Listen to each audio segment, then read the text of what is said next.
Rais wa Marekani Donald Trump ameonya kwamba makubaliano yaliyofikiwa na Iran siyo ya mwisho.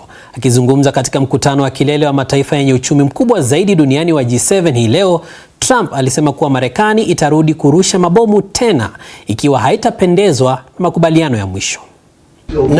Hapana, huu sio mwisho. Ni mkataba wa makubaliano, na ikiwa sitapendezwa nao, tutarejelea mashambulizi dhidi yao, kuwarushia mabomu juu ya vichwa vyao. Ikiwa sitapendezwa nao, ikiwa hawatajiendesha vizuri, tutarudi kule kule kuangusha mabomu katikati kabisa, tena juu ya vichwa vyao. Sawa? Kwa sababu wamekuwa wakijiendesha vibaya kwa miaka 47. Jioni hii Marekani imetoa taarifa za ndani kuhusu mkataba huo wa makubaliano, ikiwemo kumalizika kwa vita nchini Lebanon, kufunguliwa kwa mlango bahari wa Hormuz na kubuniwa kwa hazina ya dola bilioni 300 itakayofadhili ujenzi upya wa Iran na maendeleo yake. Wakati huo huo, kumekuwa na mashambulizi zaidi ya anga ya Israel yaliyotokea kusini mwa Lebanon Jumatano asubuhi, licha ya onyo kutoka Iran kwamba Israel itakabiliwa na kile ilichokiita jibu kali iwapo haitasita mashambulizi hayo au kusitisha mashambulizi hayo. Vyombo vya habari vya Lebanon vimeripoti kuwa usiku kucha kulikuwa na mashambulizi ya ndege zisizo na rubani katika miji kadhaa, na siku ya Jumanne jeshi la Iran lilisema Israel ilikiuka makubaliano ya kusitisha mapigano mara 84 katika siku mbili zilizopita, jambo linaloibua maswali kuhusu ikiwa mzozo huu unaoendelea unaweza kuhatarisha makubaliano mapana kati ya Marekani na Iran. Katika mkutano wa G7 hapo jana, Donald Trump alikosoa hatua za Israel. Na sasa, ili kufahamu mengi zaidi, tunajiunga na mchambuzi wa masuala ya kidiplomasia Godwin Gonde akiwa Dar es Salaam. Gonde, karibu sana. Mkataba kati ya Marekani na Iran ulihusisha swala la Lebanon, lakini Israel imeendelea kushambulia kusini mwa nchi hiyo. Unazungumziaje hili? Ni mkataba ambao unakutanisha pande mbili kati ya mgogoro ambao una pande tatu ambazo zinapigana. Kwa hiyo ni hatua ya mwanzo kuelekea makubaliano ambayo huenda baadaye yakaijumuisha Israeli, jambo ambalo linaweza kuleta tumaini kwa jamii ya kimataifa kwamba huenda vita hii ikafika mwisho. Na bila shaka na Trump na Iran ama Marekani na Iran zimeashiria kwamba zinaweza kushambuliana tena iwapo masharti hayatazingatiwa. Hii inamaanisha nini kwa mkataba huu? Siku zote mkataba unapoanza, bado pande mbili au zaidi kwenye mkataba husika zinakuwa katika hali ya tuseme ya taharuki au bado ya kuonesha kwamba zinazo nguvu, lakini walau kwamba wameamua kukubaliana baadhi ya mambo na kufikiria kusaini mkataba huo, inatoa mwanya katika kuendeleza, kama baada ya siku 60 kuisha, basi kufikiria walau kuziongeza na hatimaye kumaliza kabisa. Kwa hiyo ni kauli ambazo zimekuwa zikitolewa hapo mwanzo, lakini hazikatishi tamaa za juhudi za kidiplomasia katika kuhakikisha kwamba vita inakoma. Umezungumzia siku 60 za mazungumzo baada ya kusainiwa kwa mkataba huu. Je, tunaweza kutarajia mafanikio hasa kuhusu swala la nyuklia, silaha za nyuklia za Iran?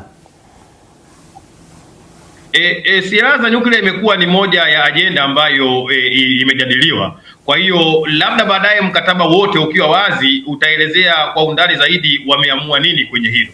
Lakini kwa sababu yapo mambo kadha wa kadha ambayo yangehitajika kufanyika, ikiwemo kufungua moja kwa moja huo mfereji wa Hormuz, manake ni yale ambayo yanaathiri watu wengine zaidi ya nchi ya Iran pamoja na Marekani.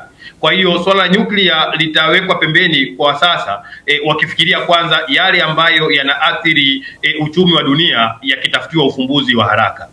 Na kwa kifupi kabisa, Iran ilifikia mkataba na Marekani mwaka 2015 chini ya Rais Barack Obama na alihusisha silaha za nyuklia. Unadhani nini kimebadilika sasa?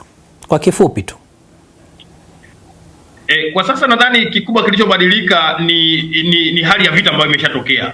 Kwa hiyo Irani pia imejifunza kwamba nguvu inaweza ikatumika, lakini Marekani pia imegundua hasara ya kuweza kuipiga Irani kijeshi. Kwa hiyo naamini baadaye huko mbeleni Irani inaweza ikaachana moja kwa moja na swala hilo na kuweza kufikiria njia mbadala za kuweza kujikwamua. Na asante sana Godwin Gonde, ni mchambuzi wa masuala ya kidiplomasia. Sasa tusalie Mashariki ya Kati ambapo BBC imepata fursa adimu ya kuzungumza na waendesha pikipiki wanaouza mafuta ya Iran kupitia maeneo ya milima kuingia Pakistan. Waendesha pikipiki wanahatarisha maisha yao ili kupata faida ndogo, na wameambia BBC kwamba vita vya Iran vimesababisha kuwepo kwa njia mpya za ulanguzi wa mafuta katika eneo lenye umaskini zaidi nchini Pakistan. Sekta ya mafuta nchini humo imeonya kwamba mauzo rasmi ya bidhaa za petroli yameshuka hadi kiwango cha chini zaidi katika muda wa miaka 30 kufuatia uuzaji wa mafuta katika soko lisilo rasmi. Ripoti ya Farhat Javed inawasilishwa na Agnes Penda. Eneo la mpakani kati ya Pakistan na Iran penye joto na vumbi, walanguzi wanakusanyika kwa maelfu. Wako kwenye mstari wa mbele wa biashara haramu ya kuuza mafuta iliyo na thamani ya mabilioni ya dola. Video hizi zilichukuliwa nchini Iran na BBC imezipata kwa njia ya kipekee. Mafuta yanapakiwa kwenye malori na kupitishwa mpakani na kuchukuliwa na waendeshaji pikipiki kama Mazar, ambaye tumelificha jina lake. Mafuta haya yanapelekwa upande wa Pakistani. Alikuwa mkulima aliyeingia biashara hii baada ya eneo analotoka kukumbwa na ukame. Siwezi, ndio maana niko hapa. Tunasafiri usiku na mchana na kulala asubuhi. Sasa nitakwenda kuuza mafuta haya ya petroli. Kwa faida ya dola 11 kwa siku, anaendesha pikipiki kwa zaidi ya kilomita 40 katika barabara zilizo hatari jangwani. Pikipiki yake iliyochakaa imepakiwa mamia ya lita za mafuta hayo. Mwangalie rafiki yangu, angalia, kidonda chake hakijapona bado, ila anakuja kazini kwa sababu hakuna kazi. Tazama kidonda chake. Ulanguzi hapa si jambo geni, ni biashara haramu iliyostawi. Kuuza mafuta ni mojawapo ya njia za kukwepa vikwazo ambavyo uongozi wa Iran umekuwa ukifanya kwa miaka mingi sasa. Vita vya Iran vimesababisha ongezeko la bei ya mafuta nchini Pakistan, na sasa wahalifu wanapata faida kutokana na hili. Ni njia ya kujikimu kwa serikali ya Iran na pia jamii pande zote mbili za mpakani. Tangu vita vya Iran vianze, ni dhahiri kwamba mafuta mengi zaidi yamevukishwa mpakani.